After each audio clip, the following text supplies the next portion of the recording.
Good morning, church. This is the day that the Lord has made, and I will rejoice and be glad in it, especially since I was able to afford eggs.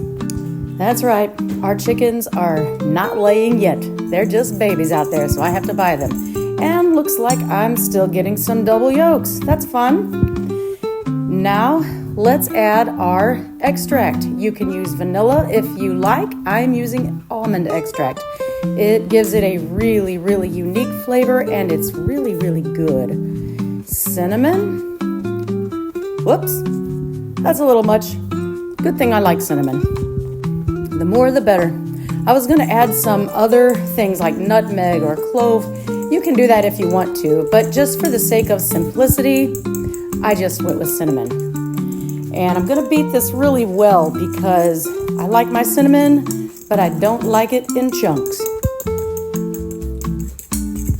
Beat it, beat it, beat it, beat it. Get yourself an egg and eat it. You guys remember that awesome bread we made yesterday? That apple, cinnamon, raisin, homemade deliciousness that we made in the bread machine? Well, I crammed it into this Ziploc bag because I'm out of bread bags and it doesn't fit in my bread box. But this is going to make the most amazing French toast. So we want to get it in there and we want to soak it really, really good. Flip it over, soak it on the other side. There we go.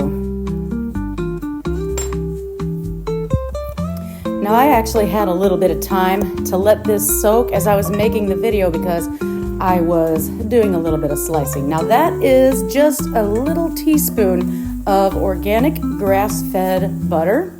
The source of your fat matters.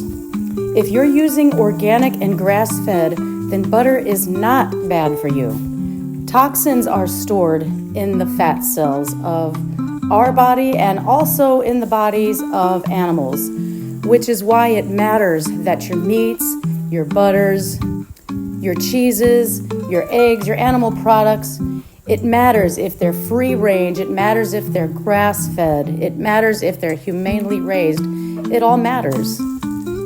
Listen, there was a time lapse for that to brown. I just paused the video so the video wouldn't be too long. But just so you get the gist of it, isn't that beautiful?